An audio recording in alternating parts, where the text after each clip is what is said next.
네, 안녕하세요. 모카 김한영입니다. 급발진 주장 운전자가 또 나왔죠. 하필이면 급발진 주장하는 그 사고로 그렇게 사망하신 분들의 분향소가 있는 곳에서 또 급발진을 주장하는 사고가 나타났습니다. 이번에는 운전자분이 마약 간이 검사에서 몰핀 양성 반응이 나왔다고 하는데, 그러면 이거 마약 운전을 했다는 거야? 당연히 아니죠. 그렇지만 이게 무슨 일이 벌어진 건지 여러분들에게도 벌어질 수 있는 일이기 때문에 오늘은 이 얘기를 꼭 드려야 될 것 같습니다. 네, 바로 어저께 일입니다. 7월 3일 오후 5시 15분경에 택시 운전사 70세 최모 씨께서 소나타 뉴라이즈 택시를 몰고 국립중앙의료원 응급실 벽으로 돌진하는 사고를 일으켰습니다. 이 사고로 인해서 주변에 있던 또 다른 택시를 포함해서 차량 4대가 파손됐고요. 응급실 앞에 서 계시던 시민 3분도 부상을 당해서 병원으로 옮겨졌습니다. 두 분은 팔다리에 경상을 입으셨고 40대 여성 한 분은 차량에 깔렸습니다. 그래서 중상을 입었다고 합니다. 택시기사 최 씨는요, 현장에서 경찰에게 응급실에 손님을 내려주고 입구 쪽에서 방향을 돌려서 나오는 과정에서 차가 갑자기 붕붕 하면서 요동을 치면서 말을 듣지 않았다, 이렇게 말을 했습니다. 급발진이었다고 주장을 하신 거죠. 이게 무슨 일인가? 이 택시기사 최모 씨는요, 2001년에 택시 운전기사 자격증을 취득했습니다. 23년차 택시 운전사라고 해요. 이렇게 운전 경력이 많으신 분들이 사고를 일으키고 급발진이다 라고 주장하는 경우가 굉장히 많아요. 보도되지 않은 급발진 주장 사고는 정말 수없이 많습니다. 근데 이날 이 현장은 분향소가 마련된 곳이니까 마침 현장에 기자들이 많이 있었어요. 그래서 이게 빠르게 보도될 수 있었던 거죠. 본인이 악의가 있어서 본인이 속이려고 그러는 것이 아니라 자기는 브레이크 페달을 밟았는데 차가 튀어나갔다고 믿고 있는 거예요. 이런 사고는 정말 수없이 많지만 이번 사고는 추정되는 원인이 하나 있습니다. 지금 이 말씀은 굉장히 중요한 원인이 될 수 있으니까 여러분들도 꼭 생각해 보실 필요가 있을 것 같아요. 여기 영상을 보면 이렇게 후진을 했다가 뒤에 있는 앰뷸런스를 먼저 들이받았습니다. 앰뷸런스 기사가 손을 들어서 제지를 했는데 차가 그걸 보지도 못하고 그대로 또 앞으로 튀어나가서 그러고서 사고를 바로 일으켰다는 이런 장면이 그대로 나타나 있네요. 모자이크 돼 있긴 한데 이 모습이 어느 정도 보여져요. 백발이 성성하시고 잘 걷지도 못하는 상태, 이런 모습의 할아버지인 게 보이죠. 지금 운전자분이 사고 당시에도 정신이 없으셨던 것 같고 사고 이후에도 굉장히 힘겨워하시는 것 같은데 안타깝습니다. 일단 기사를 보면요, 제목이 택시 돌진 3명 부상 모르핀 양성 반응 이렇게 되어 있습니다. 모르핀이라는 게 너무나 충격인 거죠. 모르핀이 뭡니까? 우리가 흔히 아편이라고 하는 거, 양귀비에서 빼낸 물질을 모르핀이라고 합니다. 마약성 진통제라고 할 수 있습니다. 암 환자 같으면 극단적인 고통을 겪게 되는데 그런 고통을 피하기 위해서 제공되는 거죠. 만약에 이 모르핀을 맞게 되면 당연히 정신이 혼미해집니다. 운전을 할 수 없게 되죠. 그러면 이 택시 운전기사는 마약을 먹고 운전했다는 거냐? 그건 아니라고 합니다. 경찰 관계자는요, 마약 간이 검사는 결과가 빨리 나오지만 감기약만 먹어도 양성 반응이 나올 수 있어서 정밀 검사가 필요하다, 이렇게 설명하기도 했습니다. 지금 사실 여부가 밝혀지지 않았는데 보도가 너무 서둘렀던 건 아닌가 하는 느낌이 들기도 해요. 실제로 다른 기사를 보면요, 평소 체력이 좋지 않고 지병이 많아서 여러 가지 약을 먹었다, 이렇게 진술했다고 합니다. 이때 최 씨가 어떤 약을 먹었냐?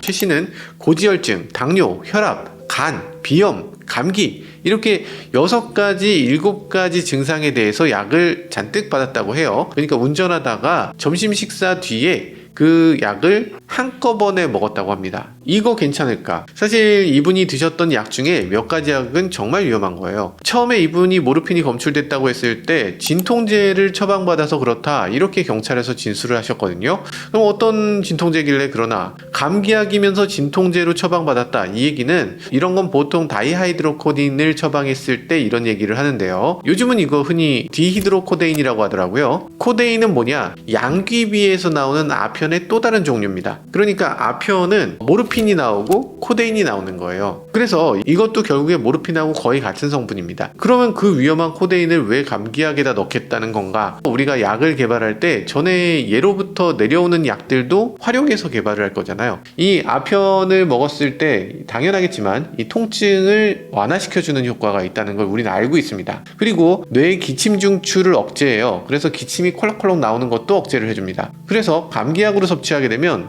기침 가래가 완화됩니다. 통증도 줄어들고. 그렇기 때문에 이걸 감기약으로도 쓰는 건데, 근데 문제는 이 코데인 자체가 마약이잖아. 마약을 약으로 쓸 수는 없으니까 이걸 합성을 해서 반합성으로 다이하이드로코데인이라는 걸로 만들어요. 그리고 나서 다른 성분들하고 섞어서 알약으로 만들게 됩니다. 향정신성 의약품이 되진 않기 때문에 이런 것들을 가리켜서 한외 마약이라고 합니다. 마약 성분이지만 마약이 아니라는 거죠. 약품으로 쓸 수 있는 안전한 약이라는 뜻입니다. 우리나라 여러 가지 감기약이 함유되어 있습니다. 여기 뭐 코프 시럽, 코프정, 그리고 대원제약의 코대원정, 코데인이 마약이라고 했잖아요. 그런데 이름을 약간 비슷하게 하는 거지. 코데원, 코데닝 이런 식으로. 그러니까 이렇게 돼 있는 것들은 이 안에 다이하이드로코데인이 들어있다는 얘기입니다. 근데 이 약들은 모두가 전문의약품이에요. 의사가 처방을 해야지만 먹을 수 있는 약이다 라는 거죠. 그럼 의사가 처방을 잘못한 거냐? 그렇진 않습니다. 다이하이드로코데인 같은 경우는 지금 의사 처방하는 정도라면은 뭐 의존성이 생길 정도의 용량은 아니고, 그리고 이 안에는 여러 가지 약들이 많이 들어있어서 이걸 왕창 먹을 수도 없다고 해요. 당연히 큰 문제가 되진 않을 거다 이렇게 얘기는 하는데, 저는 뭐 약에 대해서 전혀 모릅니다만 기사를 보면 다이하이드로코데인은 체내에 흡수되고 나서 5%에서 15% 정도가 모르핀으로 변화된다고 합니다. 그래서 약효를 나타내기 때문에 이걸 다량으로 복용해서는 안 된다고 하고, 그리고 이걸 먹었기 때문에 모르핀 양성 반응을 일으킬 수 있었겠구나 이런 생각이 들기도 해요. 물론 이건 간이 검사니까 여기서 검사 자체에 오류가 있을 가능성도 분명히 있겠죠. 적어도 감기약 자체가 모르핀이어서 그것 때문에 문제가 됐다 이렇게까지 얘기할 건 아니지만, 확실히 감기약을 먹었을 때 어지럽게 하거나 졸립게 만들 수 있는 위험 요소가 있다, 이것만큼은 분명한 것 같습니다. 이분이 드신 약 중에 문제약은 또 있었습니다. 지금 비염도 있고 감기도 있다고 하셨는데, 여기서 비염약, 종합감기약을 같이 드셨다면 이것도 문제가 됩니다. 제일 큰 문제는 졸음 유발이죠. 그 밖에도 어지러움을 느낄 수가 있고요. 시야장애도 있을 수 있습니다. 시야가 좁아지거나 잘 안 보이는 상황, 피로가 느껴져요. 착란도 느껴집니다. 환각을 볼 수도 있어요.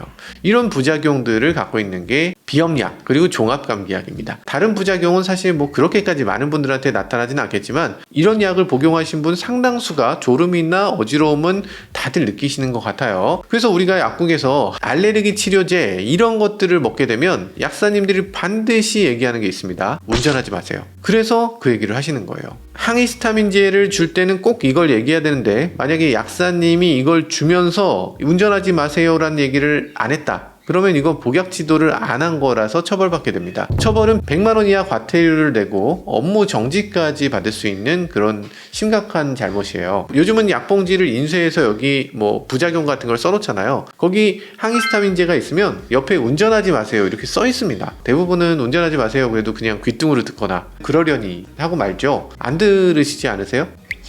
괜찮아. 괜찮다고.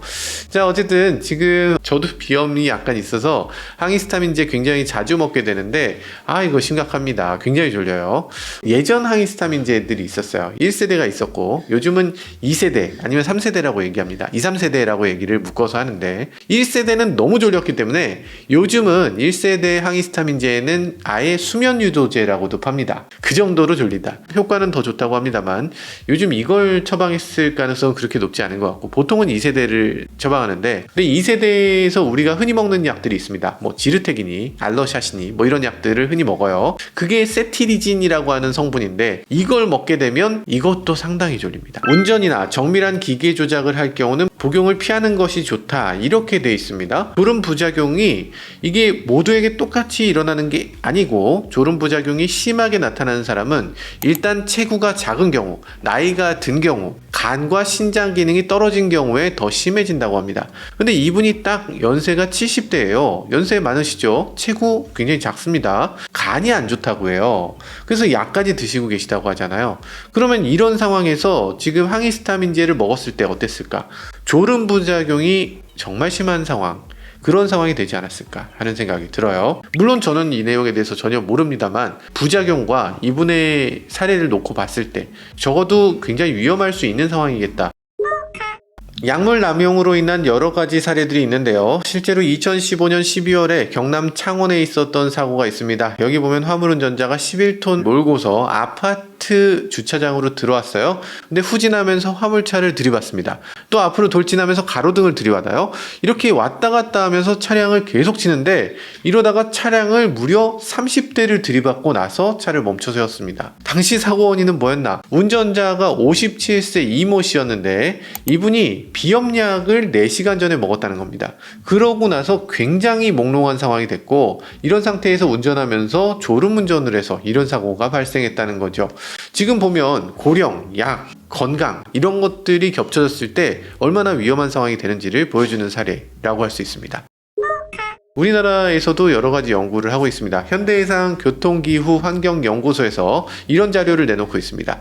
약사 평가를 거쳐서 주요 의약품 성분을 추출한 뒤에 여기서 부작용 그리고 지속 시간을 기준으로 영향을 얼마나 끼치는지를 분석했는데요. 여기 그래프를 보시면 나타납니다. 일반 의약품의 제품군별 영향도 이렇게 돼 있어요. 근데 여기 보면 진통제, 피임약 이런 것들도 운전에 약간 위험할 수 있다고 해요. 근데 종합감기약, 비염치료제 이거는 그것보다 3배 위험하다고 합니다.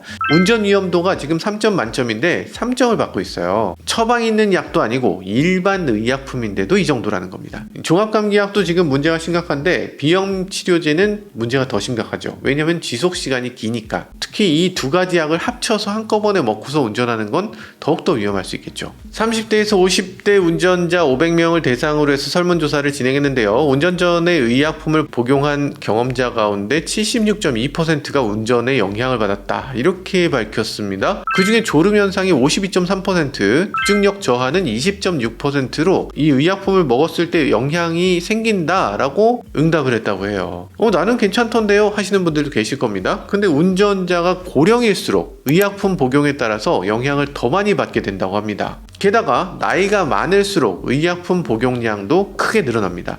2014년 기준 건강보험심사평가원의 연령별 의약품 복용량 자료를 보면요.